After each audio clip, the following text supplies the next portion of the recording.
La radio des Français dans le monde et les Français.press vous proposent le dossier spécial Mobilité internationale, parrainé par Pôle emploi international. C'est le mois spécial sur la mobilité internationale en partenariat avec Pôle emploi international. On découvre plein de choses, on apprend plein de choses et là encore, je pense que vous allez être surpris. Jean-François Riffel est mon invité, consultant relations institutionnelles et partenariat à l'APEC. Bonjour Jean-François, bienvenue sur la radio des Français dans le monde. Bonjour et merci de me recevoir. Au moment où on se parle, tu es à Strasbourg. Tout à fait, je suis à Strasbourg. Alors j'ai un poste national, mais je suis positionné à Strasbourg, tout à fait. Alors on va parler de l'APEC. C'est peut-être bien de commencer cette interview en rappelant ce qu'est l'APEC. Alors tout à fait, l'APEC c'est une association de droit privé, loi 1901. Nous avons une mission de service public et pour mission nous avons le cadre d'accompagner les jeunes diplômés et les cadres tout au long de leur carrière professionnelle. Donc c'est à partir de Bac+3 aujourd'hui et les personnes qu'on accompagne dans le cadre du CEP ou d'autres activités, lorsqu'ils souhaitent une formation, changer d'activité, aller à l'international, créer une entreprise, nous accompagnons ces personnes tout à fait. Alors on va scinder deux parties. Il y a les salariés qui cherchent à trouver un travail et pourquoi pas à l'international, on va en parler. Puis il y a les entreprises qui cherchent des salariés. Donc on va scinder les deux sujets, on va le faire dans l'ordre. Si on commence par les salariés, on est sur la radio des Français dans le monde. Imaginons que je suis cadre et j'aimerais bien partir à l'international parce que ça me donne envie. On peut passer par la porte de l'APEC. Tout à fait. À partir du moment où vous souhaitez avoir un rendez-vous avec une personne, un consultant de l'APEC, il suffit d'aller soit sur le site www.apec.fr, soit sur le numéro vert et contacter l'APEC directement et avoir un rendez-vous. L'idée, c'est vraiment, soit vous avez besoin d'un rendez-vous ou la personne qu'on a en face a besoin juste d'un rendez-vous parce que voilà, il souhaite caler son projet à l'international, ou alors ça peut être sur du plus long terme. Il peut se faire en présentiel ou en distanciel et on va accompagner la personne jusqu'à maturation du projet en fonction du cahier des charges qui est le sien. Voilà. L'idée aussi, c'est d'accompagner les gens dans le projet pour que le projet tienne la route, qu'il puisse vraiment être le viable le mieux possible, on va dire ça comme ça. Alors sur le site internet, il y a justement un onglet international. Allez y faire un petit tour, sachant qu'il y a un autre cas de figure qui peut se présenter. Ce sont des salariés qui vivent hors de France et qui voudraient venir travailler en France. En préparant cette interview, on a eu quelques cas concrets ces derniers temps. En Ukraine, par exemple, un certain nombre de cadres ukrainiens qui avaient le désir de travailler en France. Ça passe aussi par l'APEC. Tout à fait. Aujourd'hui, toute personne qui est non résidente sur le territoire français, qu'elle soit française ou non d'ailleurs, aujourd'hui qui souhaite venir travailler sur le territoire français peut être accompagnée du coup en distanciel, parce que le fait naturellement de la distance fait que c'est plus simple. Ils peuvent être accompagnés dans plusieurs langues, peut être aussi bien l'anglais, l'allemand, le russe, voilà, le français aussi, dans ces langues-là. Alors pour les Ukrainiens, c'est un petit peu particulier, on l'entend bien suite à la guerre qui a eu lieu, donc les personnes sont venues et on en accompagne effectivement pas mal sur le projet et il y a aussi le côté réassurance. Là on est sur une population qui est en souffrance, donc c'est toujours un petit peu difficile, qui maîtrise peu le français, qui des fois maîtrise pas tout à fait l'anglais, donc on est aussi dans cet accompagnement qui permet aussi de maturation de ce projet pour aller le plus possible sur quelque chose qui est sur du long terme pour certains, d'autres dès que la guerre sera finie et on le souhaite tous le plus rapidement possible, puissent rentrer dans leur pays. Mais oui, on accompagne des personnes qui ne sont pas sur le territoire français et toujours exclusivement sur le projet professionnel. Alors, on le disait, avec 3 millions de Français expatriés, un certain nombre ont peut-être envie également de rentrer. Je pense à des zones comme l'Asie où c'est pas la fête depuis la période Covid. Et pour revenir dans le schéma du travail français, à partir du moment qu'ils sont donc cadres ou Bac+3, ils passent par l'APEC qui peut les accompagner à réintégrer un système. C'est vrai que si on est parti il y a 10 ans, le marché du travail français a pu bouger beaucoup et c'est bien de se reformer, de réapprendre le marché du business français en passant par l'APEC. Tout à fait. Alors l'idée, c'est toute personne qui a quitté le territoire français, il peut y avoir 1 an, 10 ans, 15 ans ou 20 ans et qui souhaite revenir, naturellement on l'accompagne. Déjà, quand on parle du retour en France, on dit toujours qu'il faut garder des liens avec le territoire français, et notamment des liens professionnels, avec son réseau, mais aussi avec des structures comme l'APEC ou d'autres qui peuvent vous donner aussi le contexte, les secteurs qui recrutent, les zones géographiques intéressantes.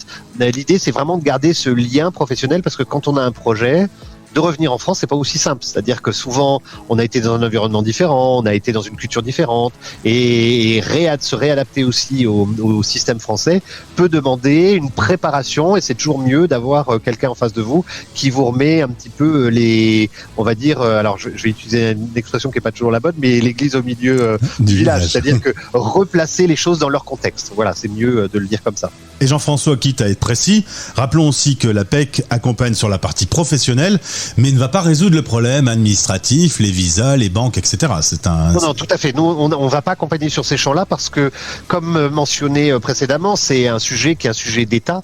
C'est le ministère de l'Intérieur, les DRETS, préfecture qui gèrent les autorisations de travail, et aucune structure en France, à part l'État, ne peut aider ou décider de pouvoir accompagner personne sur ces documents administratifs. Et d'ailleurs, si une structure se présentait en disant je peux vous aider à avoir une autorisation de travail, ce serait faux, et je pense qu'il faudrait s'en méfier très largement. Pas sérieux.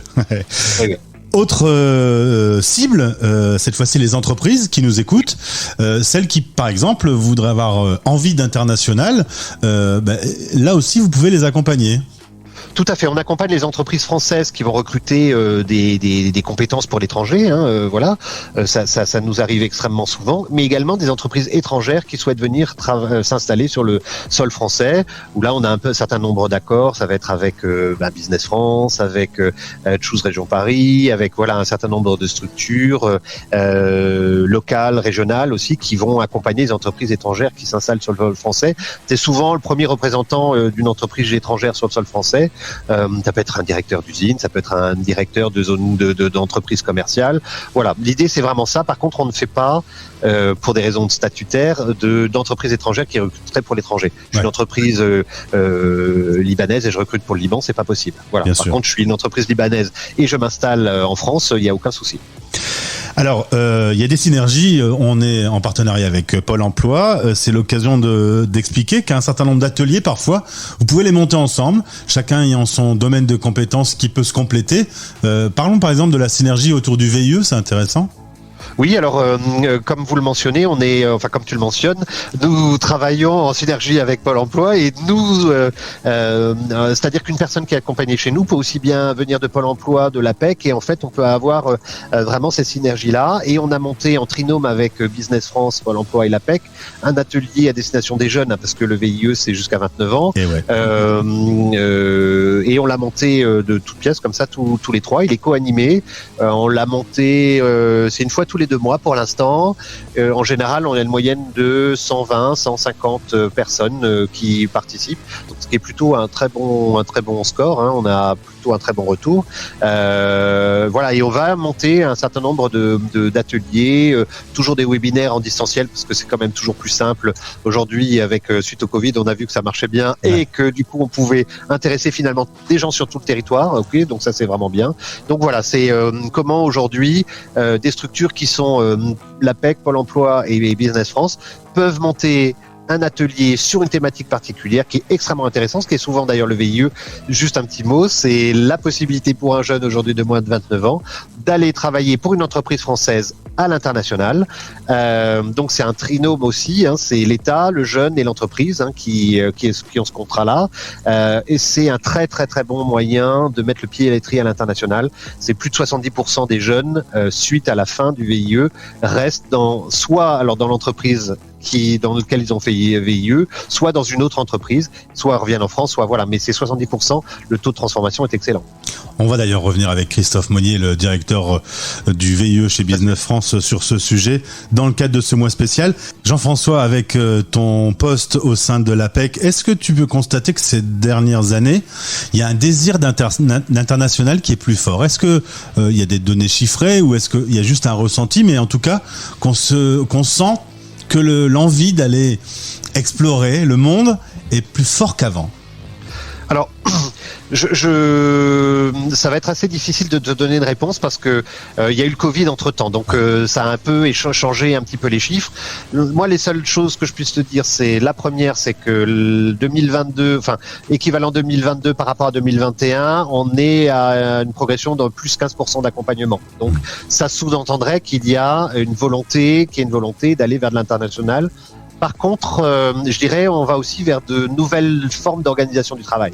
C'est-à-dire qu'aujourd'hui, on a une partie de la population qui souhaite aller à l'international, mais soit sur du télétravail, soit sur de l'indépendant positionné à l'international, en se disant, et toujours le Covid est passé par là, en disant finalement, moi que je travaille d'un pays avec un peu de soleil, avec un peu de sable, ou que je travaille dans le 15e arrondissement, voilà, je préfère finalement autant aller être sur la plage.